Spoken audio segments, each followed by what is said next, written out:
Lūdzu, iekšā kaut kā, nezinu, pirmā rinda varbūt notikties vai nogulties. Sveiki, mani sauc Gustavs Grāsis, daži šeit mani jau pazīst, tā kā no Instagrama vienkārši, kur es tā kā šēroju no savām ekspedīcijām visādas fotogrāfijas.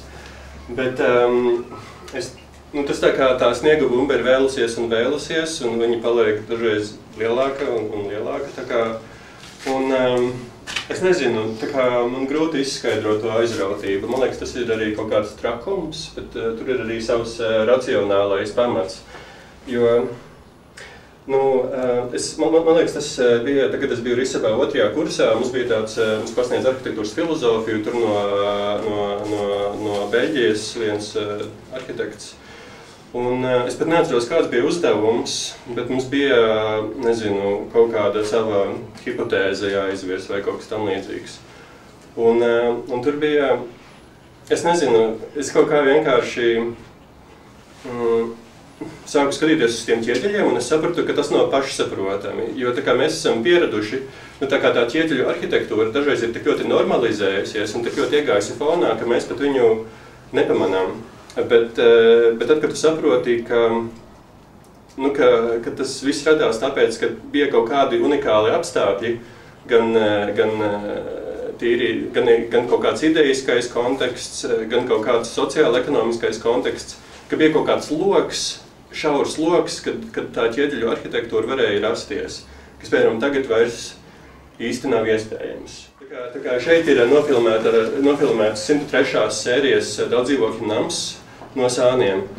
Un tur ir tikai tādas ķieģeļu plaknes.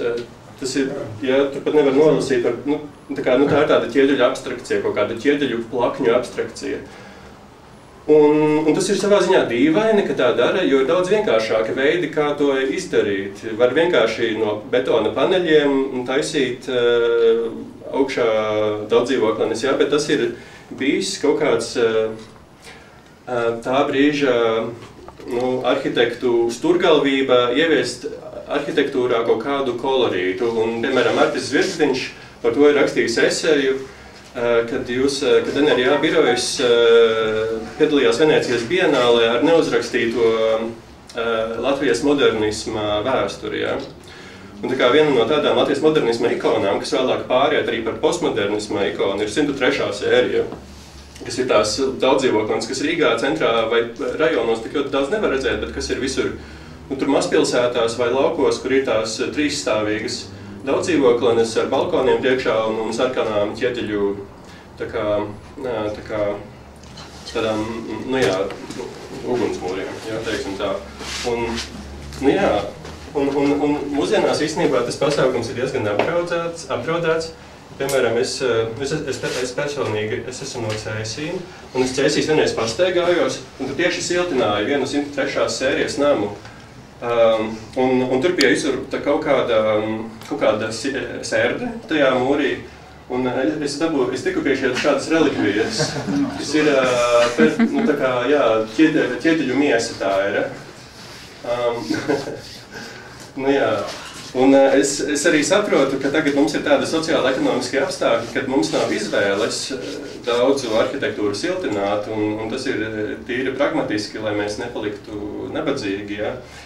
Bet mums ir nepieciešama kaut kāda izpratne plašāka par to, ko var siltināt un ko nevar siltināt, jo iespējams, ka 90% var siltināt, bet mēs neapzināmies tos, teiksim, 5%, kurus nevajadzētu siltināt, jo mums vispār nav nekādas tādas padomju, mums vispār nav nekādas Latvijas postmodernisma uzskaites, nav saraksta ar Latvijas postmodernu arhitektūru. Un tā es vienkārši sāku veidot to sarakstu, ķemējot visu Latvijas karti Google Streets, taisot screenshotus ar visu, kas ir. Protams, man jāsaka, ka man šajā ziņā ļoti iedvesmoja Arta Zvirgzdiņa Instagrams, kurš arī ir tāds Latvijas apceļotājs un arhitektūras etnogrāfs. Un konkrēti, tas, kas man tā kā... Es atceros, piemēram, iesāc Arta Zvirgzdiņa Instagram posts, kas man vienkārši norāva jumtu, bija, kad viņš bija Mētrienā. Un Mētrienā tur ir viens no greznākajiem vispār kolhozu administrācijas namiem, kāds Latvijā ir. Nu jā, un te ir tāda fotogrāfija maz ar to. Tā kā, un tur tik daudz dārgumi pa visiem Latvijas laukiem. Un es tieši koncentrējos nevis uz to šauro kanonu, kas varbūt ir tā kā Rīgā vai apkārtnē, bet man tieši interesē visi Latvijas reģioni un tā kā visdziļākās kaut kādas dzīves. Un mazpilsētas, un nomalas, un perifērijas, un tam līdzīgi. Tur dažreiz ir visoriģinālākie darbi. Nu jā, un tā es esmu izveidojis tādu priekšstatu, priekš sevis, ar ko es arī tā kā nākotnē dalīšos, kas vispār ir tas Latvijas postmodernās arhitektūras klāsts, kas ir kaut kādi, nezinu, tur top 10 vai top 20 objekti. Protams, tas ir diezgan subjektīvi, jo ir arī kaut kādi pilnīgi, varbūt, kas ir pārpratumi, bet kas man liekas ārkārtīgi interesanti. Piemēram, šis ir arī kaut kas, ko es redzēju Jelgavā, Google Streets. Es pat nezinu, tur varbūt nevar saukt par postmodernismu, jo, man liekas, tas ir tāds diezgan tāda agnostiska arhitektūra, es nezinu. Bet tas ir ķieģeļu stils, un man patīk ķieģeļi, jo viņi ir tā kā Lego, un es viņus varu saprast, Es nevaru tā kā varbūt saprast, ko tur, moderno arhitektūru tik labīgi. Bet es ķieģeļus saprotu, jo viņi ir tā kā Lego, un viņi ir vienkārši, un viņi ir forši. Tu viņus lietas kopā, un kaut kas sanāk. Un šitas ir Lego vienkārši, un tas ir ārkārtīgi skaisti. Un to, kāds ir zīmējis, to, kāds ir taisījis no ķieģeļiem, un tam ir kāds nezināms autors, un es priekš tās izstādītas aizbraucu to nofočēt, un es to iesaucu par pieminekli nezināmiem arhitektam. Tā kā, tāds kaut kāds. Bet es domāju, ka es gribētu tagad dot vārdu Uģim Šenbergam, kurš nāk no Šenbergu ģimenes. Viņiem ir,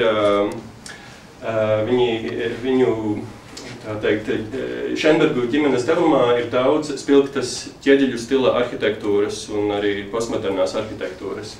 Tostarp no manas dzimtās pilsētas Cēsīm, Cata, kas uz mani ir atstājis vienmēr dziļu iespaidu. Un tad vienā no pirmajām ekspedīcijām, kad es tā kā Baldonē ieraudzīju Baldones kinoteātri, tas man uzreiz kļuva par vienu no favorītiem, kas tā kā varbūt šaurā arhitektūras lokā ir zināms arhitektūras darbs, bet tā kā plašākā sabiedrībā viņš ir absolūti nezināms. Bet viņam vajadzētu būt kaut kādā kanonā vienkārši, tāpēc, ka viņš ir viens no oriģinālākajiem, trakākajiem postmodernās arhitektūras darbiem, kas vispār ir. Un tad arī, protams, Lauvanams un Cata, Un arī, tā kā, man ir tāds iespējas, ka tā kā varbūt formāli var tur raksturot katram arhitektūras darbam autorību, ka, Catā ir Aina autori vai arī Lauvasnamam ir Edgars autors, bet man ir tāds iespējas, ka Šenbergi ir strādājuši kā ģimene diezgan daudz, vai arī kaut kādos brīžos nav strādājuši kā ģimene. Bet to lai Uģis pasaka. Jā. Paldies par šito fantastisko tikšanos ar Gustavu. Mēs sapazināmies nesen, tas bija leģendāri. Absolūti, un šitais man pārsteidz, kas te ir. Ģimene nekad nav bijusi vienota un nekad kopā nav strādājusi. Izņemot to, kad mēs ar Edgaru Šenbergu sēdējām vienā kabinetā, viņam bija tāds bunkuriņš 2x2 un man bija daži krēsli tālāk un tā, it kā mēs kopā strādājām plec pie pleca, bet viņam bija savu projektu un man bija savu projektu. Vismaz šī izstādē. Aina Šenberga, viņa vairāk pinēja konkursu nekā Edgars Šenbergs un parasti iemasēja Edgaram Šenbergam Natālijas draudziņas vidusskolu. Piedalās Aina ar savu projektu, Edgars ar savu. Parasti Aina ieliek Edgaram. Uzvar Aina. Edgars uzvar, Aina dabū otro vietu.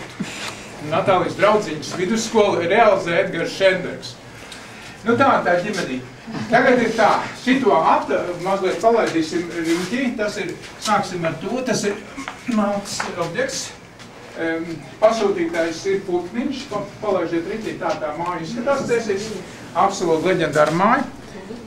Tā slavenā dramaturga putniņš, Brauls.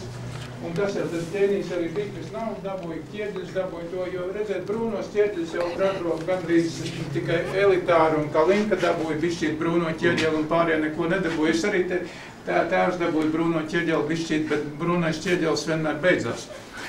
Un tagad par ķieģeļiem vispār. Nu, tas bija tas laiks, 78. gads, kad es tur īsti sāku strādāt. Nekā kā ķieģeļi nebija, principā. Bet Igauniem bija baltais ķieģelis, paldies Dievam, latviešiem bija dzeltenais un sarkanais ķieģelis. Bet, lai atļautu, lai drīkstētu projektēt ķieģeli, bija jādabūt, piemēram, sarkanā ķieģeļa limiti. Ja nav limiti, tad tu vispār nevar parakstīt to projektu un iecerēt ķieģeļa estētikā. Tu es nezinu, ko tu dari, ar ko tur gāzbetonu taisa, vai es nezinu ar ko.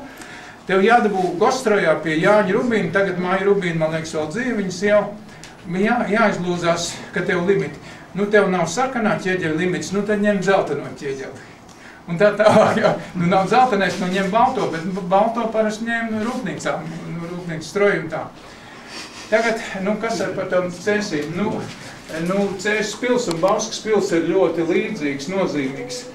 Aņa Šenberga dzima Bauskā, bija Bauskas pilī, tur zināja no galvas un tā, es tur uzaugu 18 gadus bērnības pie vecās mammas Bauskā.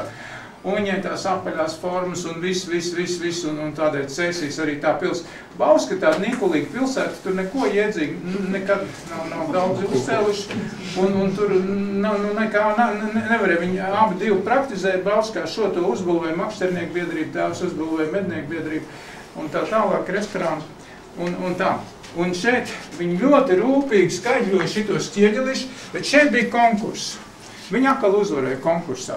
Un lieta ir tāda, nu, Zilgavs bija arī arhitekts, no tas galvenais institūta arhitekts. Un tad bija tā, ja viņš dabū 2., 3. vietu, tad bieži vien viņš pagrūž to uzvarētāju malā un pats pagrūž to savu variantu un izdēm līdz galam uzrealizē. Un tad spļaudās. Tā bija ar Aņu Šenbergu, kad viņi šo to vinnēja un Zilgavs atņēma viņai to pasūtījumu un taisīja nospļaudās par konkursu. Bet šeit viņi gan uzvarēja, gan noturējās šī ēkā. Un ļoti rūpīgi interjeri ir fantastiski ar ziemas dārziem, ar puķiem, ar tā un tā. Un tad Gustavam bildes. Piedod par ceptu, tur ir tādas, jā, tur ir ļoti skaists interjeris ar tādām medūzu lampām. Nē, tur ir zāle. Jā, viņš šitās lampas viņa konstruē. Un arī šitās puķis viņa pat atved no savas mājas, šitās papākas. Un arī tur saspraud iekšā. Tas viņu izdekorē gan ar lampām, gan ar puķiem, viss, jā. Un tos kokus viņi sameklē galdniecībās, kad īsti tie koki un tā ļoti rūpīgs interjers, bet līdz šeit autentisks. Un tur vēl tagad tas interjers ir absolūti autentisks, saglabājies viņu tur ietur krāsu, kaut arī iekšā, jā. Pilnīgi autentisks. Un tur ir starp kabinetiem, tur ir tas gaitenis, kur ir virsgaisma. Jā, un ēdienkārt, kur ir autentiski, joprojām. Jā, tur ir karbonātis. Jā, tas pats, kas bija. Vēl viena skaista. Jā, labi. Vēl viena lieta, tur ir tajā cetā, tur ieejā ir 2 torņi, kas tā kā ir tāda, otrā jaunā Cēsu pils. Jā, arī tas ir tā kā ieejā Cēsīs no Vecpiebalgas puses braucot. Un tur ir iekšā tajā cetā, tur ir kultūras nams liels. Un ejot uz to kultūras namu vienā tajā tornī ir tādas vītņu kāpnes, ļoti skaistas. Un, jā, tur tā kā uzēja augšā pa to torni pa tām vītņu kāpnēm, tas tornis ir tukšs, vidū tur tāda liela, tāds cilindrs, tā kā te pa to cilindru augšā, un tad tur ir tāda zāle ar medūzām. Jā, Bet redz arī tas tornis, šitais tornis, šitais centra namā jau es arī uzraudu to torni, iespaidojoties no visiem šitiem toriem un torņiem. Jā, tas tā estetika bija cauri, kad šī ir tā laumāja, ja? Un 78. gadā ienāca pasūtījums, tā bija zinība biedrība, tur bija ļoti daudz zinātnieku un gudri vīri, bet čeka viņu mazliet kontrolēja aiz mugurē, kaut gan vairāk jau kontrolēja partiju nekā čeka. Mēs šobrīd esam partijas kara mājā, kas pārvaldīja visu Latviju, un te kompartija bija pats augstākais karalis, kas vien bija, un to es piedzīvoju. Viņi gan apbalvoja, gan izsūtīja. Viņi darīja visu, ko vajadzēja.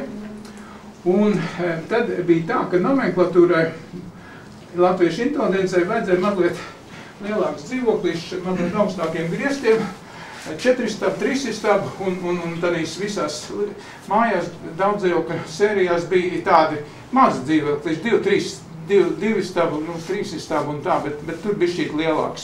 Un tad Edgars Šenbergs dabūja šo pasūtījumu. Un trakākais ir tas, kad mēs tādā vietā konstatējām, nojaucot, tā jau bija nojaukta ēka, ka tajā vietā ir Armands Bisenieks piedzimis, audzis, dzīvojis ar ģimeni, un tur ir atradusies Armanda Bisenieka māja, un joprojām ir Armanda Bisenieka ābele baltā dzidrā. Un es katru reizi ieeju un savāks ābolus rudenī. No Armanda Bisenieka ābeles vakar. Kas ir Armands Bisenieks? Armands Bisenieks, leģendārais arhitekts, vakar Facebookā es interviju ar viņu ieliku divos pagarinājumos. Arhitektūras katedrā mēs ierakstījām kādu 20 minūtes sarunu, un tā karājās Facebookā viņš Šenbergs interviju. Un par pašu varbūt arī lauvas un tā tālāk. Pirms nedēļas es biju aizbraucis uz Mazirbi un uzzināju, kad Valentīna Pelše, slavenā tēlniece, kas šīs lauvas veidoja, ir dzīva un vesela un dzīvo Mazirbi. Es ar viņu nointervēju, uzzināju, kā viņi dabūjas pasūtījumu. Edgars Šenbergs ir jau visu šito te saskaņojis, sazīmējis, un tad atradis labāko animālistu Latvijā, tā bija viņa, Pelše. Viņa jau bija leopardu uztaisījusi, un leopards ir, tagad kaut kādā viestur parkā ir leopards, ja, kāds. Viņas diplomdarbs betonā leopards, tur man jāizbrauc skatīties, to leopardu būs. Un tad viņi uzveidoja šīs lauvas. Es domāju, ka otrā pusē tas darbs, kā tēvs vienmēr teica, ka tas ir Valentīns Zeilis, bet viņi apgalvoja, ka tas ir Zeiles vīrs Vasiļjevs, Igor Vasiļjevs darbs. Ja. Šitais ir Juris Švalbe telnieks, kas rāmējums taisīt. Kas ar šo māju? Beigās viņa atkal bija dīkstāvs bija, nebija nauda, nebija materiāla, tur pusē iznāca tie brūnie ķieģeļi, un tad otrai pusē tie dzeltenie, jo tie brūnie ķieģeļi tur bija mangāna piedevs, ko no Padomju Savienības nevarēja atkal dabūt, un tā. Bet, vienu brīdi jau, godīgi sakot, 9 gadi pagāja, kamēr to māju uzbūvēja ar starpbrīžiem. Un es zināmā mērā nervozēju, šausmīgi nervozēju, jo bija tā, ka Edgars Šenbergs ar zinību noslēdz līgumu, ka mēs dabūjam dzīvokli. Šeit dzīvokli ar mākslinieku darbnīcām. Un nevis vienu mākslinieku darbnīcu, bet 2. Un dzīvoklis ir nofotografēts. Redz, kur viņš trāpīs. Es neteicu viņam, ka tur man dzīvoklis ir. Tad dzīvoklis ir tā, ka dzīvoklis ir 5., 6., 7. stāvā. 5., 6., 7. 3 stāv dzīvoklis. Tātad dzīvoklis, darbnīca. Darbnīca uģim, darbnīca mārē. Protams, kad mums nebija nekāda izredža dabūt dzīvokli, tad, kad sāka noslēdz līgumu, ap 80. gadu sākās kaut kādi pamatlikšana, tā mums nemazāku izredžu nebija, jo, lai dabūtu dzīvokli, bija jābūt rindā, un lai būtu rindā, mums nepietika bērni. Mums nebija bērni, viens bērns mums bija. Un lai dabūtu dzīvokli, mums vajadzēja 3 bērnus. Un tā vai tu dabūtu dzīvokli, un tev jābūt 3 bērniem, vai tu paliec bez dzīvokļa. Un tas ir arī jums tāds izaicinājums pareizais. Ja jūs arī uzstādiet dzīvē mērķi, ja, dabūt dzīvokli un dabūt bērnus. Un tas ir šeit, līdz šai dienai, tas mūsu dzīvoklis ar tām 2 antresoliem, un tur mums ir, tā, viss tā dzimta. Tagad ko vēl? Varbūt par to, ka vienu brīdi tur ir mākslinieka darbnīca, un tā, vienu brīdi, viena darbnīca pirms 15 gadiem pārdota, un tur nopērk viņu musulmaņu. Un musulmaņi pieliek šilti musulmaņu mošai. Un izrādās Edgars Šenbergs pēkšņi no slavena arhitekta, Lauva mājas arhitekta, kļūst par pirmo Baltijas valstī mošeju arhitektūras autoru, ka viņa māja ir mošeja, ja? Viņš 15 gadus dzīvoja to sajūtu, ka es esmu arī mošeja. Bet musulmaņu kultūras centrs. Kultūras centrs, reāli mošeja. Reāli, jā, saucās kultūras centrs, nevis mošeja, jā, bet tur arī iebrauc dažreiz no Irānas, iebrauc Mersis, tur 600. pagalmā apgriež, izlaiž to ārlietu ministru, jo ārlietu ministrs iebrauc no ārzemēm, viņam vajag tur mošeju, tad tur visādi dīvaicīgi. Bet principā kā ar lauvām? Lauvas tā kā simbols Latvijai. Toreiz Latvija nebija iespējama ap 80. gadu, kad taisīja tās lauvas, tā pelša. Bet faktiski viņi bija Latvijas ģērbonī, un tas bija tāds izaicinājums, kad liekam lauvas, bet lauvas 500 gadu garumā ir arī lejas Kurzems un Kurzems, tā kā ģērbonī. Lauvas nav svešs Latvijai, absolūti nav svešs, jā. Viņi visādos ģērboņos un tā tālāk. Labi, noslēgumā, ko es vēl, Anna Bētiņa. Un tā, noslēgumā varbūt, ko es vēl par šo te.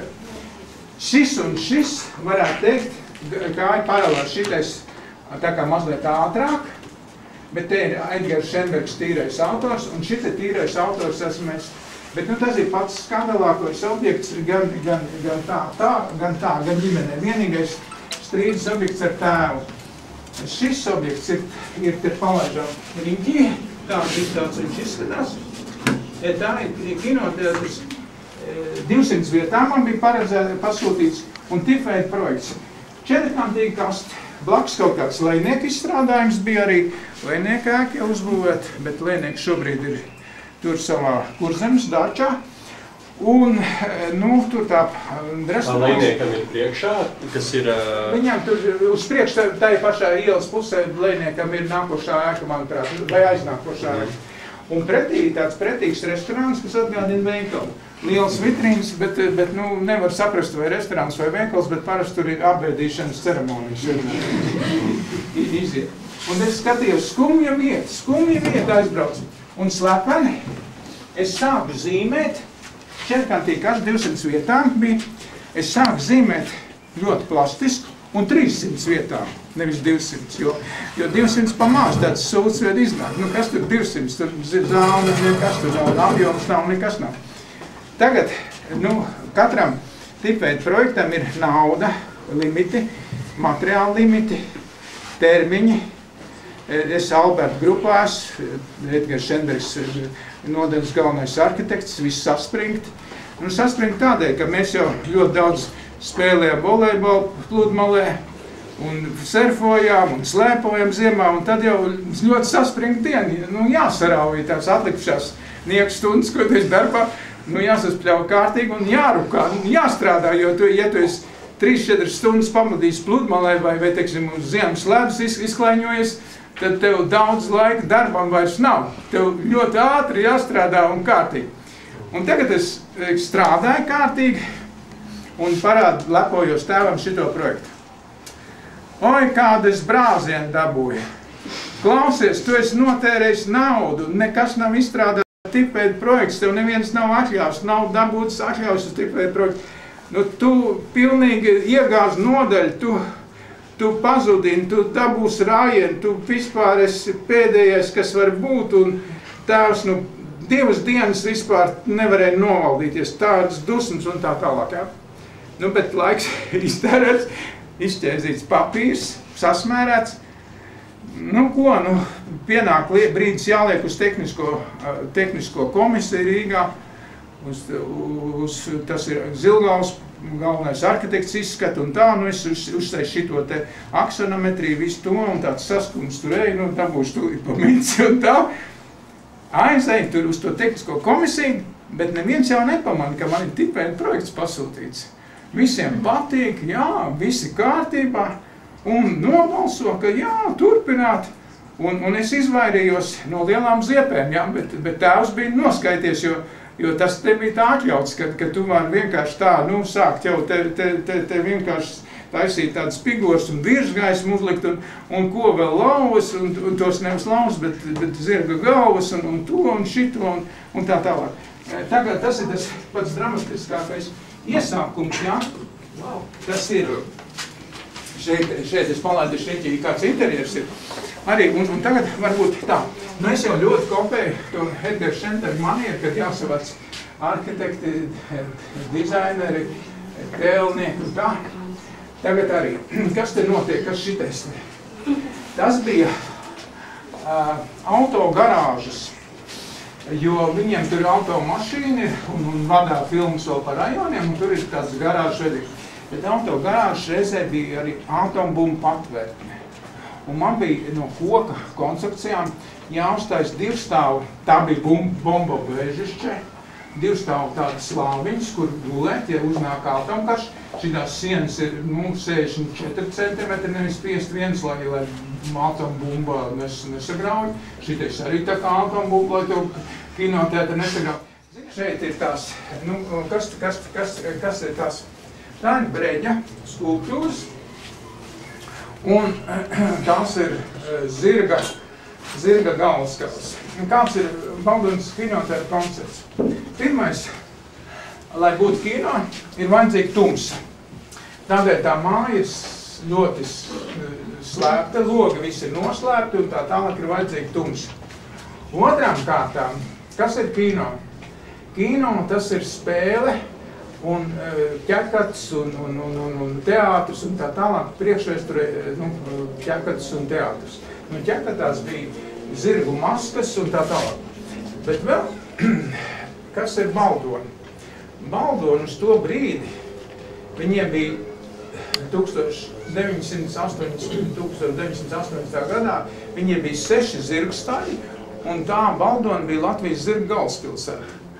Un tādēļ arī tie zirgi te parādās, ja, bet tie dumjie tagad, kas tur ir sadzimuši un internetā tur plosās, kādēļ šitās pretīgās galvas netiek novāktas, un tad kāda sakar mums ar zirgiem. Internetā šausmīgi daži uzklūp, kādēļ mums tā jāskatās tiem riebīgiem zirgiem, bet viņi aizmirst, ka viņi ir zirgu galvaspilsēta, ja, ka tas ir kontekstā uztaisīts. Un tas ir restorāns, kur ir tikai liels vitrīns un anonīms un pilnīgi bezpersonisks, kur tā tālāk, vienkārši nožēlojam arhitektūru.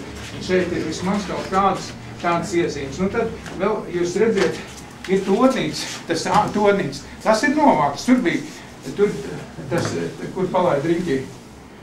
Šeit var redzēt. Tornīts ir pieaicināts Valdis Celms, ģēnijs, kas taisīja šito te uz Brīvības ielas tā dinamiskā, viņam gaismas reklāma bija pie viesnīcas Latvija. Kinētiskais objekts. Kinētiskais objekts, jā, riņķi kopā. To viņš uztaisīja, tevi uzrakstīja Baldoni Kirvis. Viss viņi bija nosaucis Steiksmi kinotētrs. Atnāca tāds šausmīgā deputāta komisija un nolēma, ka Teiksmi tas nav ļoti oriģināli, bet Baldoni tas ir ļoti oriģināli un nosauc par Baldoni. Un tā. Tagad, kas vēl? Tagad tātad Ojārs Breģis, tēlnieks un tā Ulman ir viņa tā dzīvesbiedra, lieliski tēlnieki, atgādina Henriju Mūru man mazliet un tā tā. Iekšā, kur tas interjers, kad jūs redzējat iekšā, šeit, kur ir iekšējais balkons un tā viena siena, tur tas interjers ir Jānis Mitrēvics uz sastatnēm, dzīvoja nedēļu, zīmēja fresku, panno un tā, bet vietējā vara, kompartija un vispārējais neiedeva viņam ne grasi, lai viņš varētu nopirkt eļļas krāsas un izgleznot fresku. Bija paredzēta 10 metri gara, 2 metri augsta freska. Viss zīmējums ir, viņš tagad ir aizkrāsots ar baltu krāsu. Tas zīmējums joprojām tur ir, un tur būtu Jāņa Mitrēvics, teiksim, gleznojums, tur būtu šis te Ojāra Breģa skulptūras, tur būtu slavenais tornis no šitā te paša cēluma, būtu baigi klasiski, un tagad, kas notiek? Šinīs garāžās iemācās Baldonas mākslas skola, un bumbu patvērtnē tagad taisa māksla augšā. Un šie ir izstrādājumi, ko ir tas vietējais mākslas skolas direktors veidojis, jā, Un tos viņi tagad liek, un tas ir kā papildina, tas atkal to ķieģeļu arhitektūru papildina. Nu, un tāda ir situācija, bet es esmu par šiem gadiem arī viņiem uztaisījis paplašināšanas projektu. Tā kā viņi tur valdības mainās, viņi nevar saņemties un tos līdzekļus piesaistīt, bet es esmu paredzējis, ka es likvidēju to ielu, kas ir pilnīgi nefunkcionāla, un veidoju tādu lielu, vēl vienu papildus telpu un gaidu, kad parādīsies Eiropas nauda, un tad varēs kaut ko turpināt. Bet, nu, tas ir process, tad uznāca karš, tad epidēmija, tad tas un tas, un, nu, vienmēr ir forši kaut ko gaidīt. Jā, paldies par uzmanību.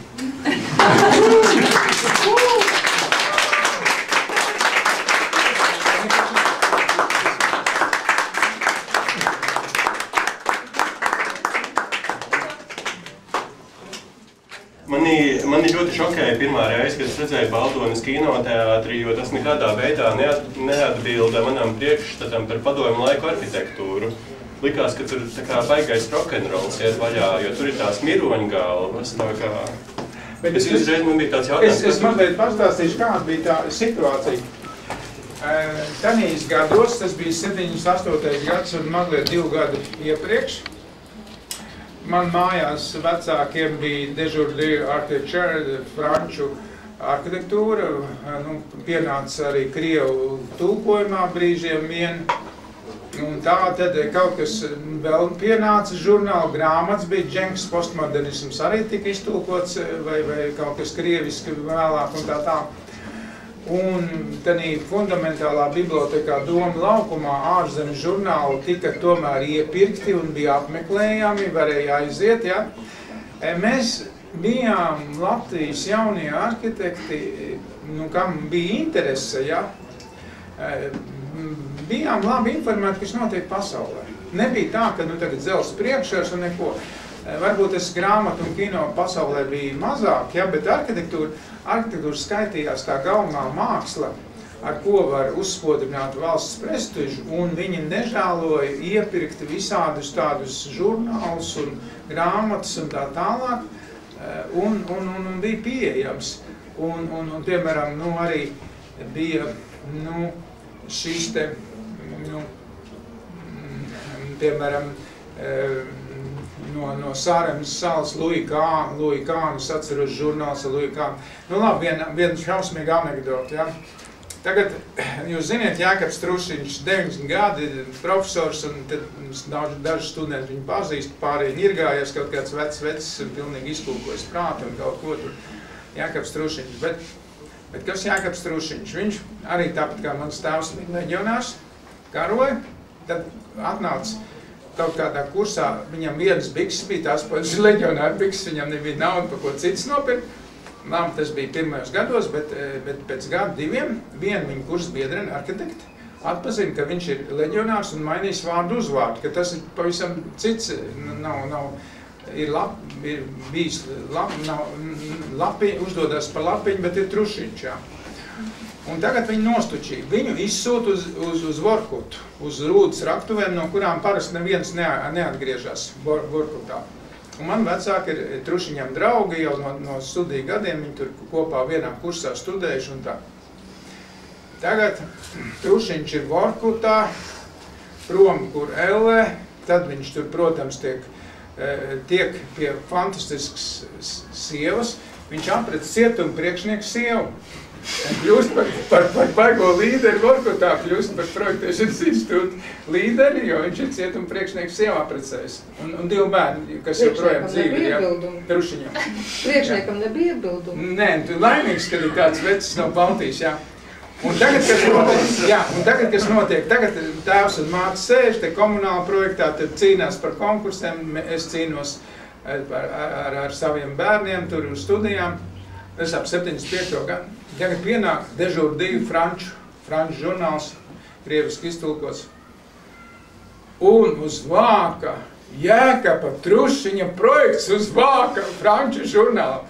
Man vecāks sēž, strādā 10 gadu tepat Latvijā, viņš nekur nepublicē, ne Latvijā, nekur tur, bet viņu franču žurnāls Vorkutas arhitektu Trušiņu nopirka. Izrādās, ka Vorkutā viņš uztaisīs kaut konceptu. Man liekas, tā māja pat nebija uzprojektēta. Tā bija konceptuāla piramidāla māja, 6-stūra māja, nākotnes prototips, kā dzīvos arktiskā loka. Un franči jau iemīlējuši Sibīriju, viņam vajag patīk Sibīriju, vorkutu vēl, un trušiņš, un uzliek uz vākriņu, ja? Un mēs bijām ģimenē pilnīgi autā, kad viņš ir izsities par spīti, nav, ka viņš bija izsūtīts. Un tā, un tas redz, kā nozīmē arī jums nemaz neziniet, kad kādu likloči ir, ja, un nekad nevajag zaudēt, ja jūs arī nokļūsiet Jaunzelandē, vai kādu nevajag zaudēt cerību.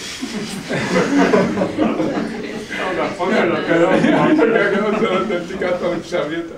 Tā kā nekad nevajag, vai arī jūs esat kādā nekurienē, tur stamāk praktizējiet, nu, tā kā nevajag uztraukties. Franči par jums painteresēs. Es tagad aizbraucu uz Ženēvu, apskatos izstāžu žalē. Ir tikai viens darbs, oriģināls šitam te, vislielākam arhitektam, kas ir franču arhitekts, bet šveiciešu izcelsmes, Le Corbusier. Le Corbusier apmēram 2x2 metri, šitāda planšeta ar roku zīmēta. Viss Parīzes centrs noslaucīts. Kāds 30 šitie te krustveidu augstceltnes, tad sazīmēt zaļums ar tām augstceltnēm, un visa tā Parīze vispār neeksistē centrālā daļa sēna kaut kur izvijās caur tām augstceltnēm, un joprojām ir interesants šis darbs, un Ženēvā es viņu pirms 15 gadiem oriģināli redzēju. Viņš izstādīts. Vienkārši pašrocīgi, nežēlīgs darbs, trakāk kā atomkarā, ja, kad vispār viss vēsturiskais centrs noslauks. Bet tas arī ir tā ironiski, jo, zini, es izbraucu cauri jauniem dzīvējumiem rajoniem, 9 stāv, 12 stāv ar divriteni. Nu, nežēlīgi, ne puišeļi tur spēlē bumbu, ne meitenes tur spēlējās ar lēlēm, ne tur ir dzīvība, nekas tur. Vai nu viss tup iekšā, vai viss ir ārzem ceļojumos, vai sporta nodarbībās, vai kā. Nu, visi tie jaunie dzīvojumā rajoni ir miruši. Viņi ir miruši, nu, viss tas koncepts ir miris. Nu, tas ir jāsaprot, ka tas ir bezcer koncepts absolūti, jā, bet dažiem vēl patīk augstceltnes būvēt.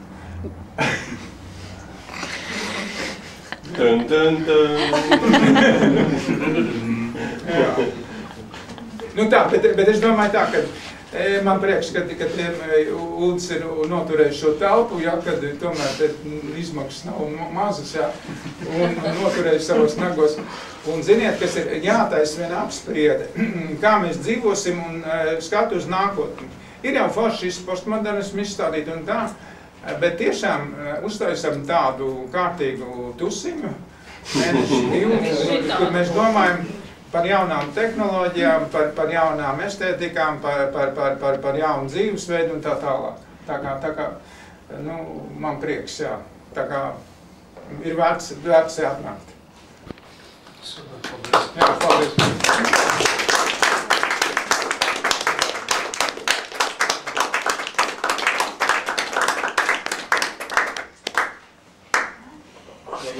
Uzkodas un dzērieni. Jā, vēl ir dīns un suliņa. Var ieraudzīt lauvas. Es strādāju Jūrmalā, Edgars strādāja Jūrmalā. Ir zvans no Kāļa Līča, Kirovu rajona partijas pirmā sekretāra, kas ir pakļauts Rubikam un toreiz bija pakļauts arī Kuko un tā tālāk. Atskan zvanu. Ierodieties uz Kirovu to sakarā ar jūsu to ēku, ierodieties tūlīt, nekavēties uz turieni. Edgars Šenbergs aizbraucis pie Līča. Līčs, manuprāt, vēl dzīves viņam pāri 19 gadiem Kārlis Līčs, un viņš Mantesā strādāja pie Jūlija Krūmiņa un tā. Tagad viņa partijas kabinetā. Tagad Līčs saka, ar kādām tiesībām jūs šai ēkai izmantojiet, uzkārāt lauvas.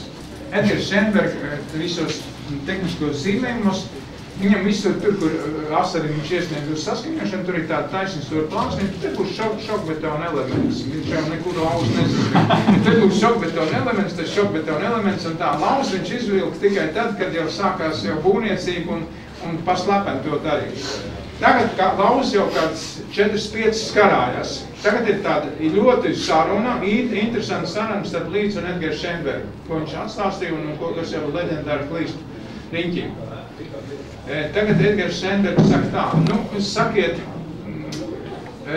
nu, labi, jūs negribiet lauvas. Nu, lauvas ir tā, ka Latvijas ģērbonī, viņas ir Leiskurzemes ģērbonī 500 gadus. Nu, zemapziņā tas jau bija viši padomu ģērboņi tajā laikā. Kas tad? Padomu ģērboņi jau tajā laikā. Jā, tad bija padomu ģērboņi un tāds lauvas nekur nebija un tā. Kādēļ jums ir lauvas un kā? Nu, teiksim, Edgars saka tam Kārlim Līdz ir, nu, ziniet, es neko labāk nevaru izgudrot, tad varbūt pa abiem izdomājam, nu, ko jūs ieteikt un lauvu vietā varētu likt. Viņš jau nesen, viņš ir, nu, tā kā gatavs jau atkāpties un padoties un tā. Nu, Līdz neko nevar ieteikt. Nu, bet varbūt, ziniet, lauvu vietā ieliekam sivēnu. Redziet, mums tam leģendāram tēlniekam bija tas sivēns, kas ir Latvijas simbols. Nu, kas ir tas tēlnieks, kas to sivēns? Zarkalnām sivēns, Seldars Zarkans arī vēl dzīves komunists gandrīz vai, bet nav komunists, jā. Nu, ieliekam sivēnu. Nē, sivēnu, neder. Nu, tagad,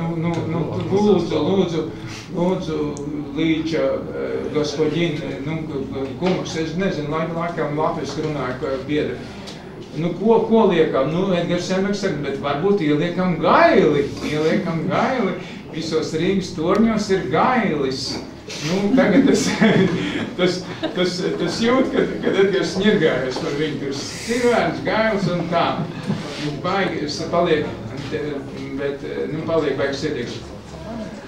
Nu, tagad tas Līdz prasa, nu, bet kādēļ jūs ielikāt lauvu? Edgars padomā, bet ziniet, ka Leonid Iļič, Leonid Brežņev, это lauva, Leonid, es ieliku Leonīda portretu, tas ir, jā. Nu, un viss ar to sarunu bija beigusies, tas Līdz jūta, kad viņš ir izņirgts, jā, un viss, un tās lauvas noturējās un palika pie sienas tikai tādēļ, kad ir laba humora izjūta un var arī ar humoru aizstāvēt.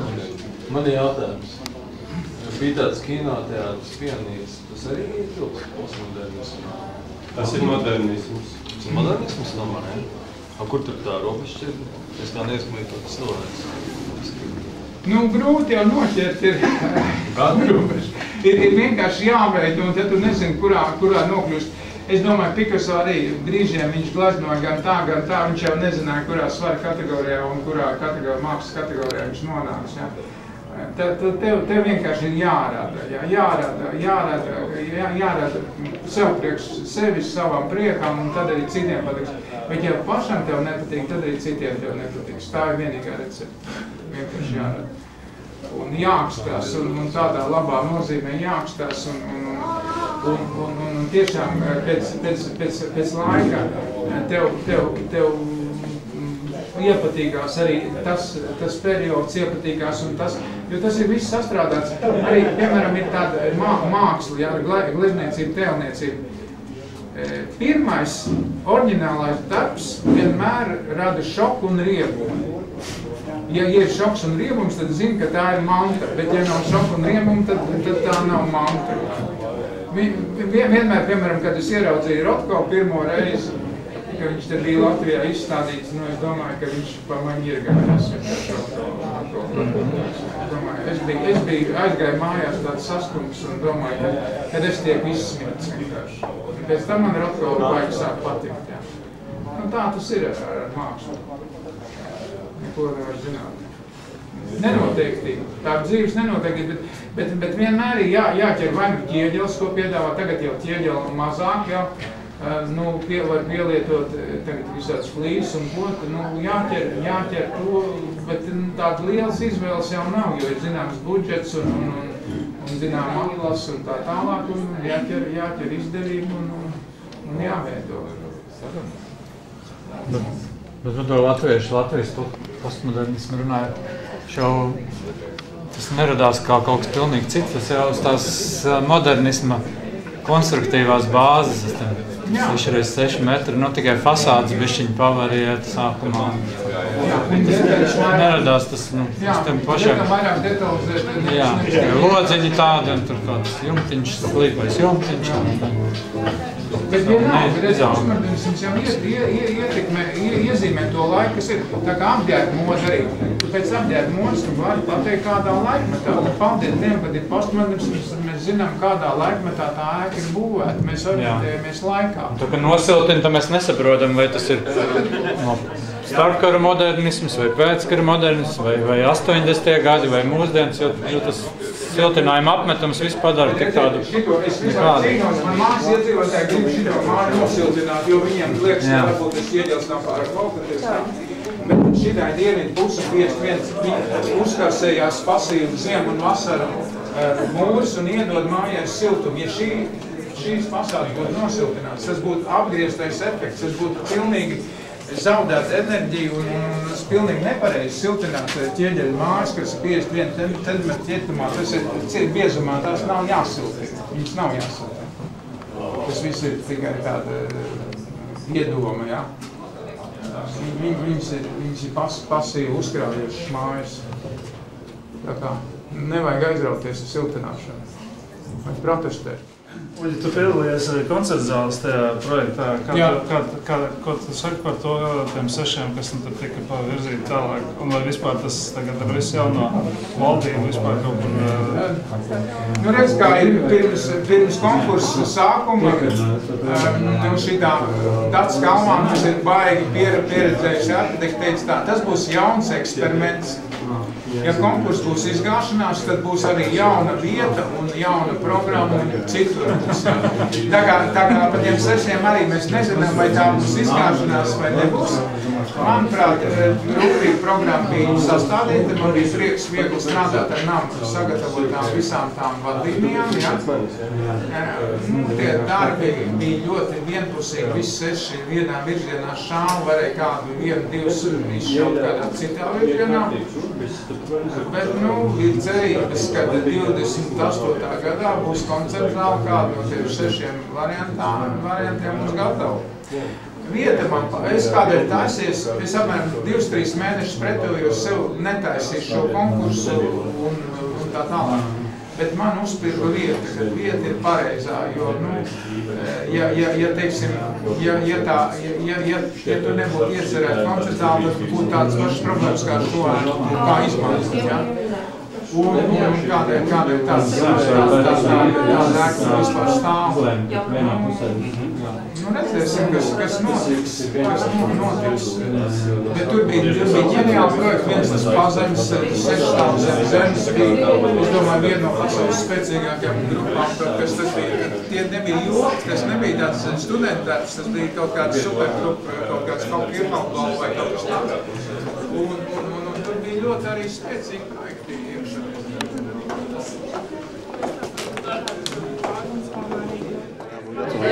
Filmē mani? Ko tu izlasīji par postmodernismu? Ko es izlasīju? Es daudz ko izlasīju par postmodernismu, bet es teikšu godīgi, man tā kā postmodernisms kopumā ieinteresēja pēc tam, kad mūsu brīnišķīgais un sirdī tuvais kolēģis Zigmārs par to runāja, jo es tiešām uz postmodernismu vienmēr skatījos ar tādu milzīgu skepsi, man likās tāds tik ļoti bezgalvīga arhitektūra, bet es sapratu to, ka postmodernisms ir arhitektūra, tā varētu būt tāda modernā eklektika, pilnīgi varētu teikt, jo eklektika ir tāds stilu savienojums, bet postmodernisms ir stilu savienojums, ir jūtu savienojums, jo tā ir tāda arhitektūra, kur ir tik ļoti jūtīga, tā varētu teikt. Man kaut kā liekas, tāpēc, ka postmodernisms ir ļoti interesants. Un tajā pat laikā, piemēram, jo arī jebkas var būt postmodernisms. Mans mīļākais tagad mākslinieks Shigeru Nagai, kurā postmodernajā mākslā glaznēs ir ļoti daudz funkcionālisms un modernisms. Tas, man liekas, pierāda to, ka jebkas var būt postmoderns. Tu arī esi postmoderns? Es cenšos kļūt postmoderns. Es domāju, ka es vēl neesmu līdz tam ticis. Es esmu iesprūdis mazliet atpakaļ. Es tagad skrienu uz postmodernā pusi. Nice, paldies. Like and subscribe. Baumas, protams, es nezinu, no kurienes šis stāsts nāca vairs, bet jā, Uģis Šenbergs prezentējot Cukurtrauka ēkas konceptu. Šo te salīdzinoši pārsteidzošo ēku Daugavmalā esot palicis zem galda, izlīdzies kaut ko tā kā ņemam, pēkšņi izlīdz ārā, teica, pārsteigums. Lūk, tad mums ir Cukurtrauks.